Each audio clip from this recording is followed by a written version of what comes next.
Okay, hello, this is Dr. James, and today we're going to do some cool experiments and with spectroscopy. And I got, look at this. Oh, that won't come into focus. It is deuterium oxide, or better known as heavy water.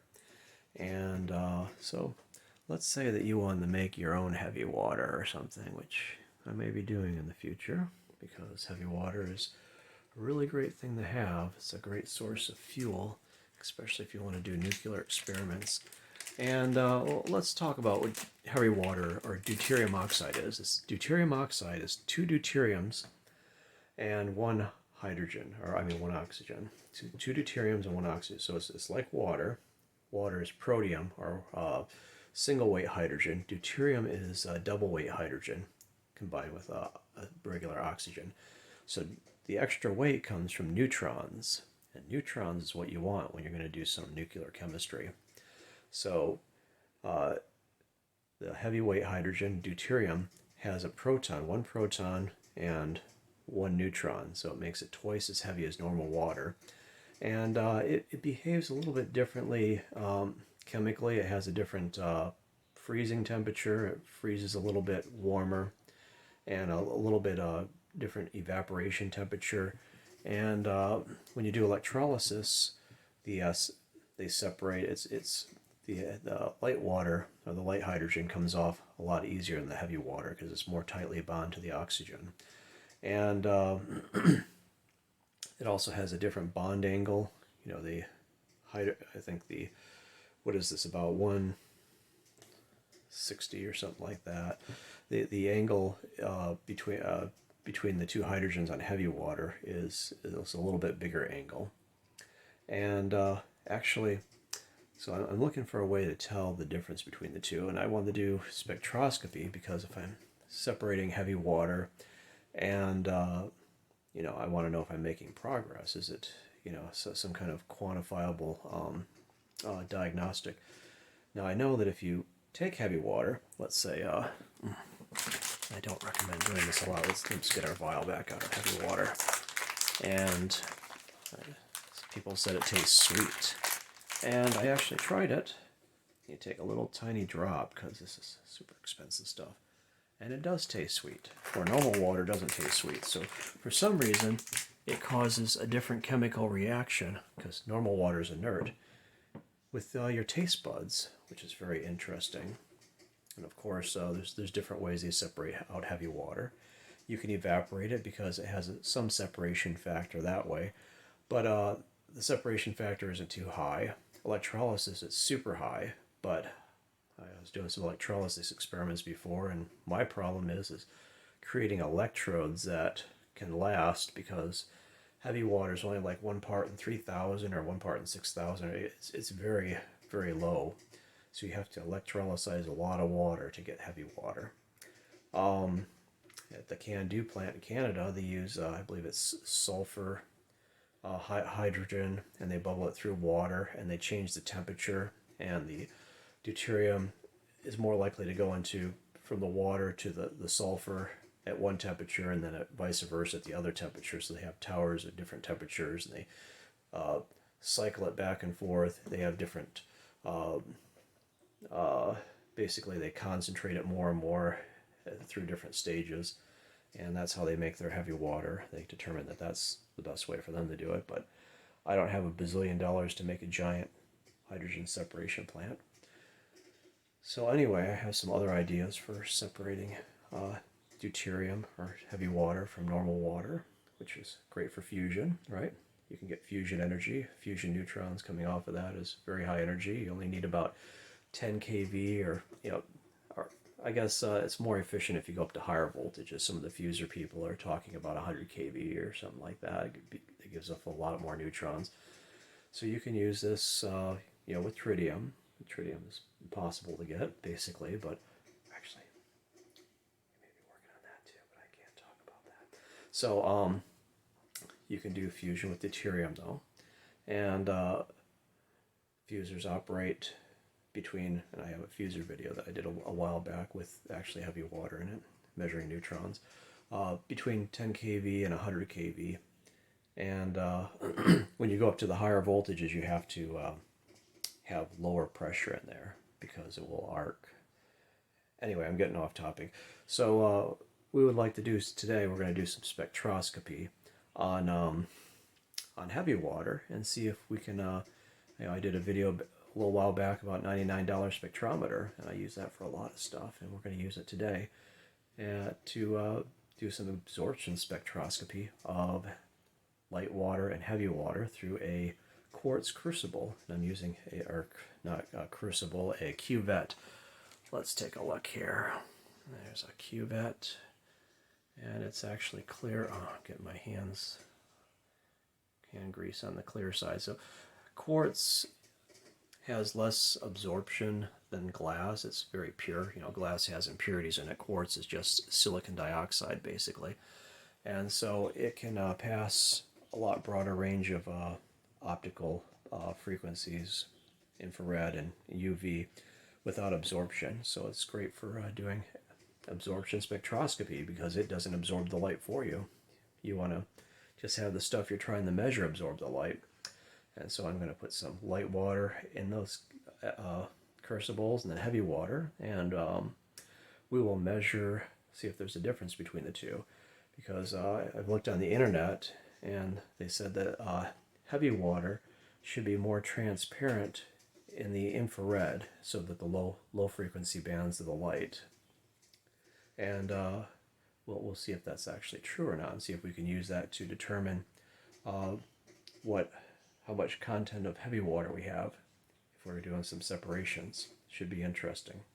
Anyway, let's get started.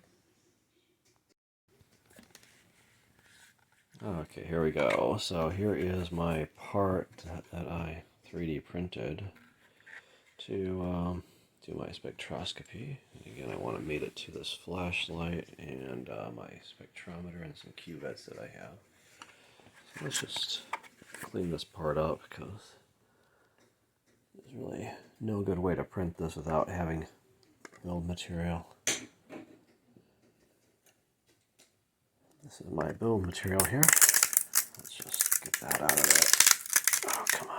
Oh my gosh.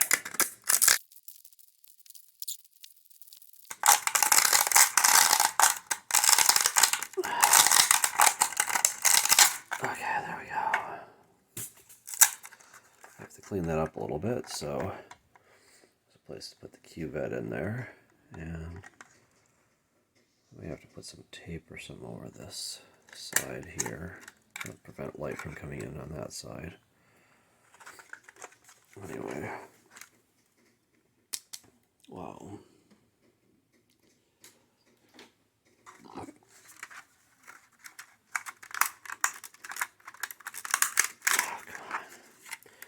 Anyway,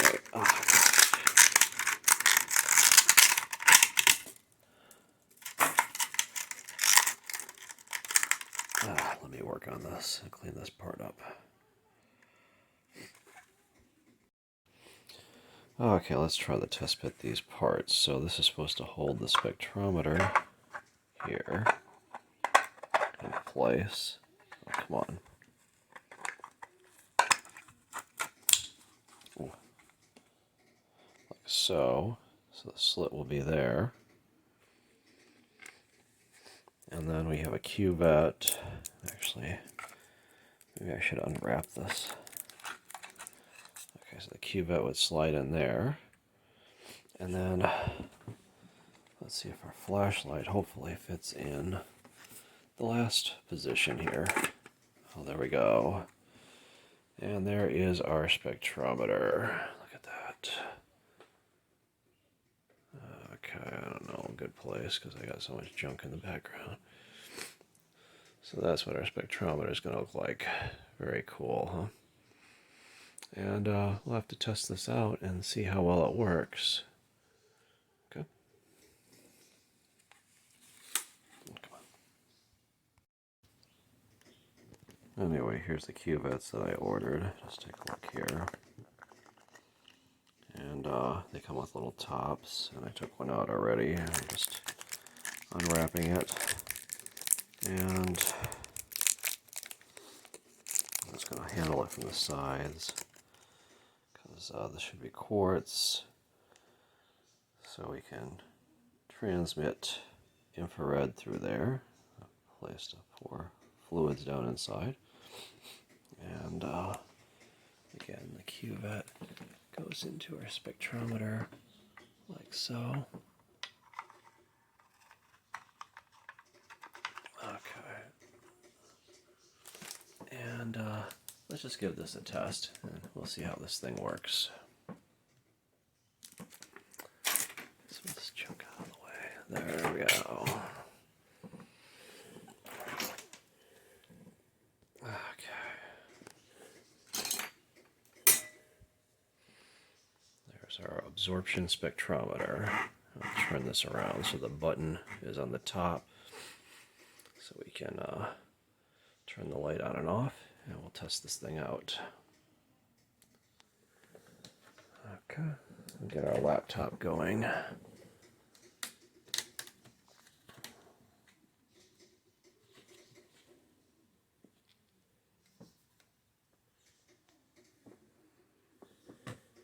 Oh, come on. It's running Windows 8. Possibly the worst operating system ever. Okay, so there is our spectrum. Let's try hitting the button. And, okay, so there we go. And I'm just curious what happens. Let's try pulling out the cuvette. I'll put the cuvette back in. Okay, so see there's our spectrum without the cuvette. And with the cuvette, so very little difference. Okay, so this cuvette's pretty clear. I'm going to try putting just some regular water into this. There, our spectrum goes back down.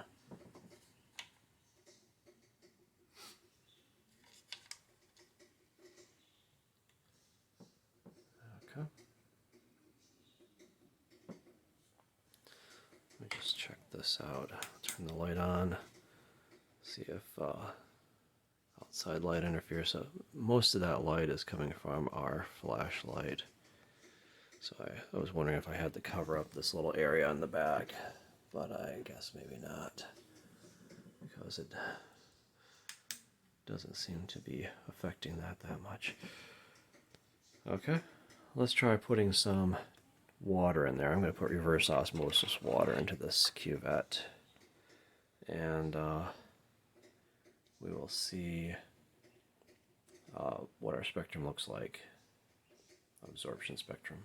Okay.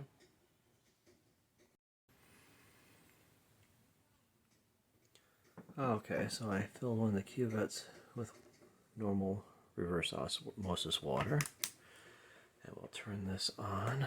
And let me just put this in here.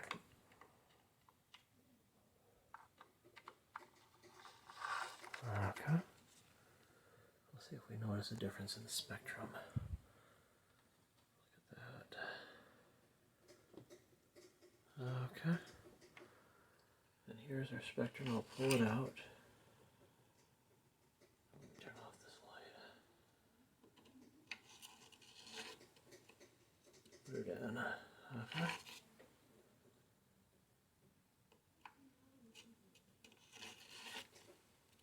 So I think there's a little bit of a difference in the spectrum, especially on the infrared side. Yeah, see, it looks like it goes down in the back on the infrared side. Okay, so maybe I'll take some data and then we'll compare this to heavy water. Okay, very cool. Yeah, put that back in so we can see what that looks like.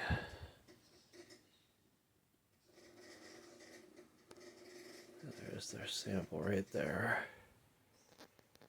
Okay. Okay, so this is one of the reasons why I make these videos, is so I can go back and look at it myself. So I look back at my $99 USB optical spectrometer video that I made that goes to the unboxing and testing out all the functions of the spectrometer.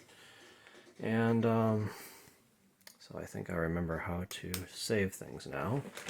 So you had to put in the right address right there where you want to save it, and then you hit save data file, and it should create a data file. See, it created a data file over there. Okay, and then if we double click on that, there has a comma separated variables of our data. Okay, so now this is regular tap water. I'll put that one into our spectrometer. Come on. Okay. And then we will save the spectrum of that. Okay, now that's file number 2. Okay, and then I'm probably going to get out a new cuvette because I ordered, let's see, where is it? Some heavy water. Okay. And here we go. Maybe I should take this goopy stuff off of there so we can see this better. Okay, there we go. There's our deuterium oxide.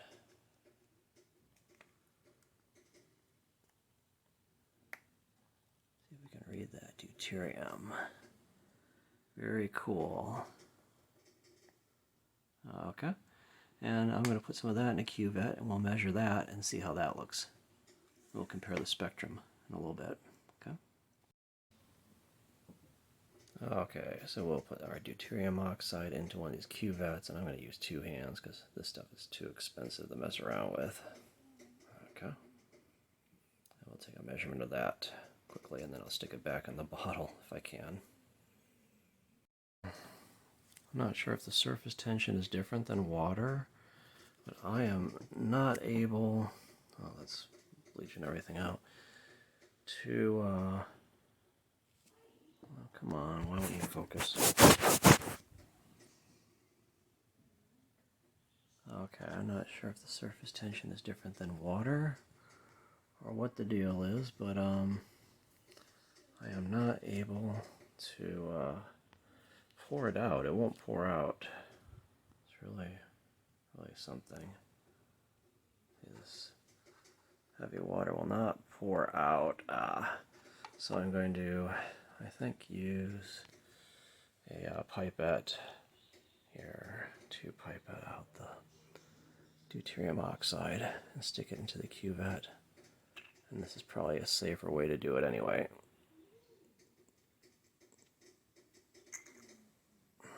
Okay.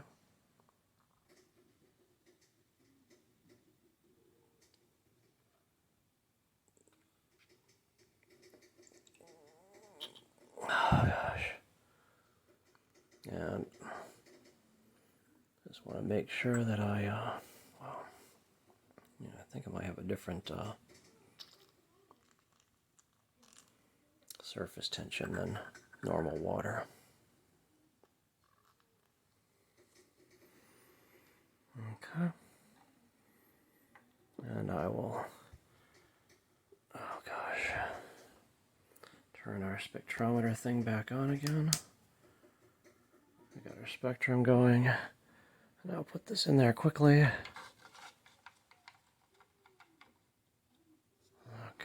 there we go. And I will take the spectrum of the sky as well. Okay.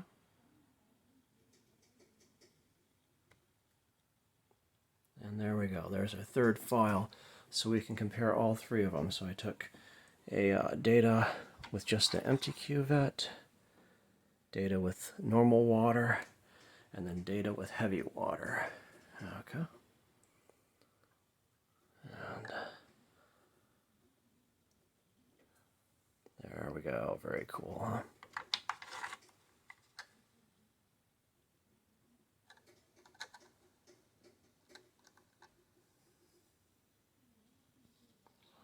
see if we can get this stupid camera to focus.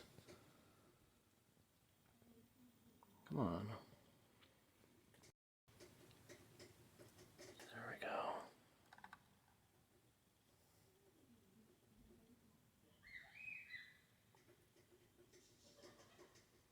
There we go. Very cool, huh?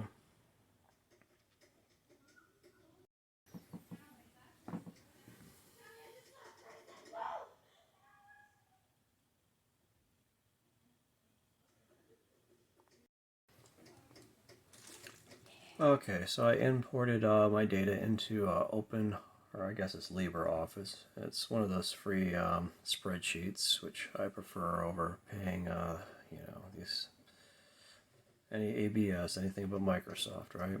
But anyway, this is the light water spectrum, absorption spectrum, and this is the heavy water spectrum. And so what I did is I subtracted, let's see, which way did I do that? Here we go. M3, so I took the light water absorption spectrum and then subtracted the heavy water absorption spectrum. Because it's hard to tell, they're changing a lot on the big scale. But what we really want to look at is a difference between the two.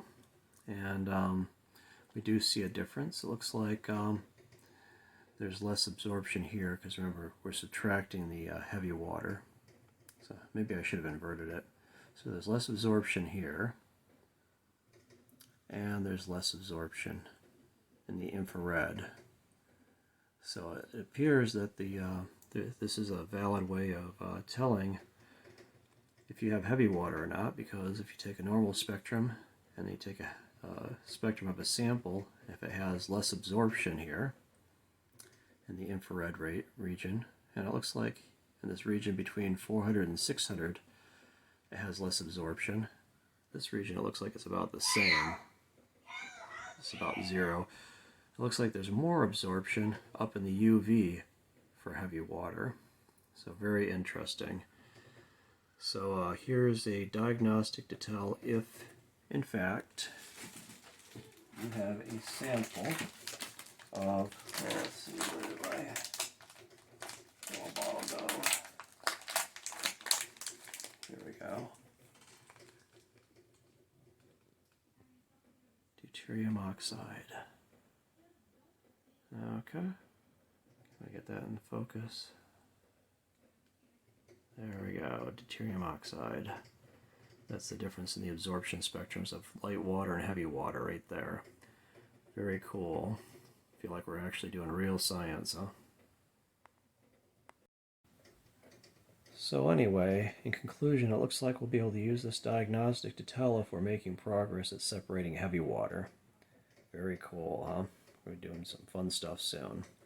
Anyway, this is Dr. Janes, and thanks for watching.